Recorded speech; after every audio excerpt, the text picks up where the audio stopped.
Bien, esa era una pregunta clave que no se hizo, pero se autorrespondió el ministro de Educación y Cultura. ¿Cuándo se va a permitir la reapertura de los teatros? Esperemos que pueda ser en breve, dijo, lo que debe seguramente llegar a una gran frustración a unos cuantos cientos de actores y toda la gente vinculada básicamente al teatro independiente. Esto no puede ofender a la Comedia Nacional o a los teatros rentados por el Estado o por la Intendencia. Vamos a ir al tema que habíamos planteado previo a la conferencia de prensa que daban estos dos ministros, que tiene que ver con Venezuela y con la eventualidad de que se retomen las negociaciones desde distintos países de la región y de Europa para tratar de encontrar una salida a la situación venezolana. Por eso nos va a acompañar Daniel Buquet, es un reconocido politólogo. Daniel, un gusto como siempre tenerte por acá. ¿Qué tal? Para mí también es un gusto estar con ustedes. Y gracias por tus minutos porque estuviste mirando con nosotros la conferencia de prensa. Muy interesante. Fue mejor además que empezara antes que nosotros empezáramos. Bueno, ¿Venezuela quiere en este momento una mediación de algún tipo? ¿Hay alguna posibilidad de incidir con estos grupos de países? Mirá, yo creo que no hay que perder la expectativa de contribuir a que haya un cambio real en la situación política de Venezuela, que tiene una dictadura desde, en fin, desde la elección de la asamblea vigente, asamblea que va a cumplir 5 años y para la cual tiene que haber una nueva elección, creo que este mismo año.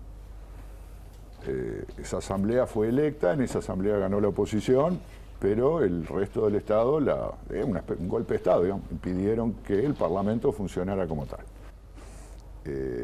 Bueno, se han hecho esfuerzos de diverso tipo, no siempre bien encaminados, no siempre convergentes. Los actores internacionales han optado por estrategias diversas, pero yo creo que nunca hay que perder la expectativa. No parece nada sencillo. Daniel, ¿y qué lectura se hace de lo que ha dicho el presidente de la República, con una postura bastante firme al respecto, y Ernesto Talvi como canciller, que ha dicho que es lo que le permite su investidura, no calificar de dictadura a Venezuela, y este tono conciliador que ha expresado en los últimos días? ¿Cómo se concilia en el gobierno dos posturas que, bueno, capaz que por diplomacia uno y el otro justamente porque cuestiona cómo se lleva adelante la política en ese país? Sí, a ver, yo creo que acá la cuestión se entreveró por algo así como un malentendido o un manejo muy particular de algunas cuestiones. Aparentemente lo que piensa el presidente y el canciller sobre Venezuela es lo mismo.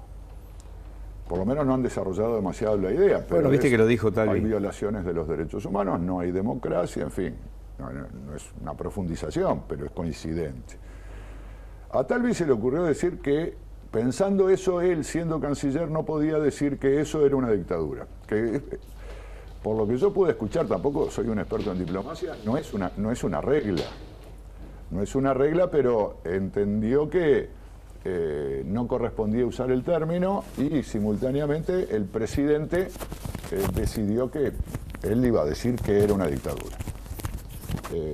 Esto generó un problema innecesario, porque pensaban lo mismo. Hay un segundo aspecto de la cuestión, es cuál es la política general internacional que lleva el país y la política en particular vinculada a los conflictos internos de otros países. Uruguay ha tenido históricamente una política de no intervención y de solución pacífica de las controversias. Esa ha sido la política histórica del Uruguay. Lo dice cualquier, cualquier razonamiento básico. Uruguay es un país chico.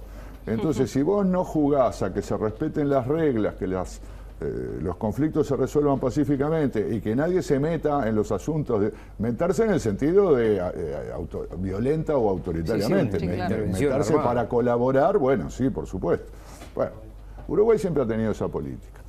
Acá hay un problema, porque en realidad la situación venezolana, no podemos profundizar, pero el conflicto, la oposición venezolana se abanderó en torno a una consigna que fue esta idea de designar al presidente de la Asamblea, Guaidó, como presidente, como si fuera el presidente de Venezuela, habiendo un presidente que podríamos llamar de facto, pero que es el verdadero presidente de Venezuela, es el que manda en Venezuela, el presidente Maduro que tenemos acá a nuestras espaldas.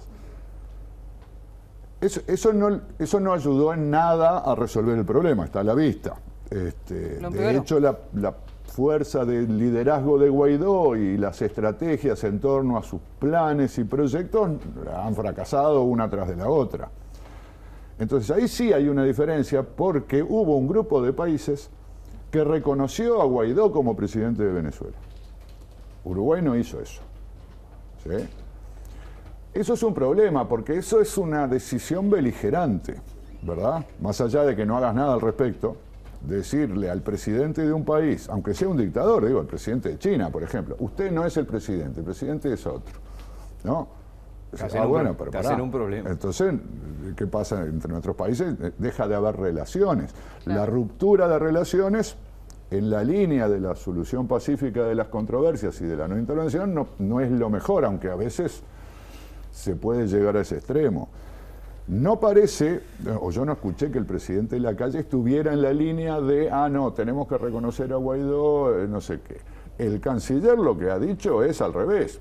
Hasta ahora, esta idea, el grupo de contacto, si vos vas a negociar con Maduro, no podés desconocer a Maduro.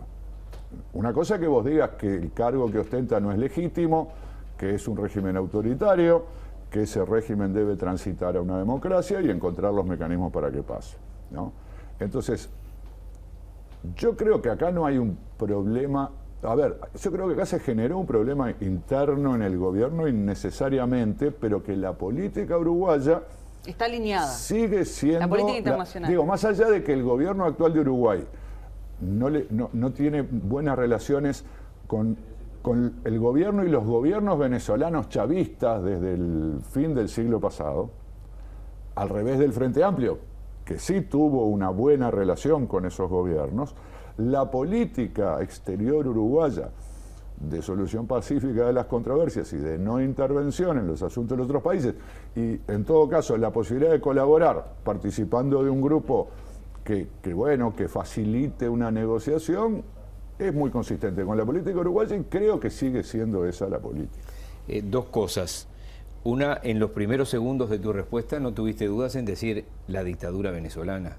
¿En la academia la opinión tuya es la que es unánime o hay quien dice...? La academia es algo muy, muy amplio. Sí, pero bueno, me explico yo que estamos hablando de... En la disciplina que yo desarrollo, la ciencia política, si querés, más específicamente, el enfoque de política comparada institucionalista, como le decimos, donde justamente muchas de nuestras categorías de análisis están relacionadas con el régimen de gobierno, con el diseño de las formas de funcionamiento de los gobiernos, de la distinción entre democracia y autoritarismo como una de las piezas angulares de nuestras teorías. Bueno, no hay duda. Lo que pasa es que hay otros campos, yo te diría, sobre todo el campo de la teoría política, que es un terreno que se acerca mucho más a la filosofía, donde se discute el propio concepto de democracia y se cuestiona el uso actual del término de democracia para los regímenes que se llamamos democráticos en la modernidad, en el siglo XX y el siglo XXI, ¿no? Nosotros le llamamos democracias a unos regímenes que no existían en el siglo XIX. Y que empezaron a existir claro, y mucho menos más atrás, más allá de que los griegos tenían democracia 400 años antes de Cristo. Pero es otro régimen. Ahí hay un problema entonces, sobre el concepto de democracia, su sentido filosófico y sus formas diversas de materializarse, bueno, ahí hay muchos debates. Ahora, en la ciencia política más empírica... de la quinta pata al gato, decía un amigo mío. Bueno, es el trabajo de la filosofía o de la teoría es un trabajo muy legítimo. No, pero sin faltar el respeto. Pero es un trabajo que lo que no tiene es el aterrizaje empírico, yo diría positivista, más de la ciencia en un sentido más generalizado de la ciencia, de descubrir cosas y demostrarlas con números, ¿no? Daniel, En base a esta interpretación que haces del vínculo entre Talvi y el presidente, entonces, podíamos dejar descartado ya aquella especulación de que podía haber sido la gota que rebasó el vaso la decisión de Talvi de alejarse de la Cancillería. No, porque para mí ese es otro tema. Que no tiene que ver con para lo mí dicho eso por Venezuela. Fue una coincidencia en el tiempo de que hubiera surgido esta desavenencia que demostraba poca habilidad en el manejo de la cuestión, con esto que además se filtró, que creo que resultó muy inconveniente para Talvi y para el gobierno, que vos tengas de canciller a un canciller renunciado. Que bueno, tengas, digamos, es como si estuvieras... Un muerto vivo, le dijo en Twitter el canciller venezolano. No, es que esto funciona, en política esto funciona así para cualquier alta jerarquía, en particular para los presidentes. Si vos sabés que está terminando el mandato de un presidente y que el presidente no puede ser reelecto, o de hecho sabés, porque las encuestas así lo dicen, que va a perder la elección y que va a ganar el otro partido, ¿cuánto poder tiene ese presidente que termina en 2 meses? Nada. Deja de ser el centro de atracción del poder y el que pasa a serlo es el que la gente cree que va a ser el próximo presidente. Por lo tanto, vos tenés, cualquier político, para mantener su cargo y la influencia que se ejerce desde ese cargo, debe dar las señales correctas, ¿no? Si te vas, tenés que anunciarlo muy poco antes. Y decir así, que se va a ir, pero que no sabe ni cuándo se va a ir, genera una situación muy inadecuada que yo atribuyo a la novatez de Talvi. Que digamos, como novato en la política, obviamente un tipo muy inteligente, ¿no? Sí, obviamente. No hay que dudarlo, y conocedor no solo de economía, sino de muchas áreas de política pública, pero tal vez con muy poco oficio en la política concreta, porque eso también se vio en la campaña en distintas ocasiones. Bueno, y entonces, al extremo de que no se habla con Sanguinetti. Bueno, las relaciones en su partido con Sanguinetti, con Bordaberry en su momento, la decisión de su compañero de Ford, todo eso que pasó en la campaña mostraban que quizá podría haber tomado mejores decisiones. Vos imaginate integrarte a un gobierno de coalición como el líder del principal socio del partido del presidente, porque el Partido Colorado es el principal socio numéricamente, capaz que no tanto, pero numéricamente, porque es el segundo partido de la coalición, pero además el partido histórico, el partido que ya ha gobernado junto al Partido Nacional en otras ocasiones. Talvi es el dirigente, o la lista, o el grupo de Talvi es el más votado, es el que manda dentro del Partido Colorado, y decide integrarse a una coalición y decide que en esa coalición va a ser de canciller, que es un cargo muy relevante, que tiene, bueno, que además ha tenido, por casualidad, mayor notoriedad de lo que suelen tener los cancilleres, pero siempre es un cargo muy importante, y que a los 3 meses esté arrepentido, porque dice que allí no puede hacer lo que había pensado hacer, que es dirigir a su grupo y, bueno, en fin. Lo que se supone que Manini vio cuando no aceptaba. En todo caso sería un error. Yo creo que incluso es un error, porque él tendría que haber dicho, es falso, yo no voy a renunciar, y punto. Porque eso no importa a cualquier político. ¿Cuántas veces pasó?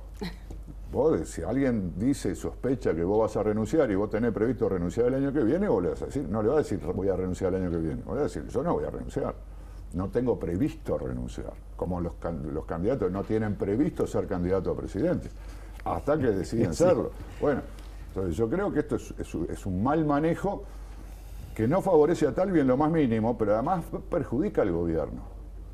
Como socio de la coalición. Claro, como, digamos, se ve endeble la coalición. Además, si fuera lo único que pasó, ¿no? Si hubieras dicho, no, esta coalición funciona de perillas, salvo porque esta cosa rara. No, porque el otro socio importante que tiene, que es Cabildo Abierto, te arma un lío por semana. Entonces, la verdad que no está ayudando al gobierno, que por otro lado le está yendo bastante bien en términos de, yo diría, comunicación y opinión pública. Daniel, te vamos a dejar la puerta abierta, porque nos queda todo un capítulo que no nos da, porque esto es un informativo, que tiene que ver por qué el Frente Amplio, siendo gobierno, le tuvo tanta paciencia a Maduro cuando le dijo a Nick Noboa que iba a buscar la autorización a la Embajada de Estados Unidos, lo que dijo de Sendic, lo que llegó a decir de Mujica, las cosas que ha dicho Diosdado Cabello, en fin, dejémoslas por ahí. La oposición, hoy gobierno, dice que el Frente oculta cosas y que por eso se mantiene ahí. Sé que te salí de la vaina. Los políticos impacientes no llegan a ningún lado. Bueno, lo dejamos ahí para que vuelvas otro día. ¿Cómo no? Muchísimas gracias. Un gusto. Pausa y ya Venimos venimos. enseguida. Ahí está.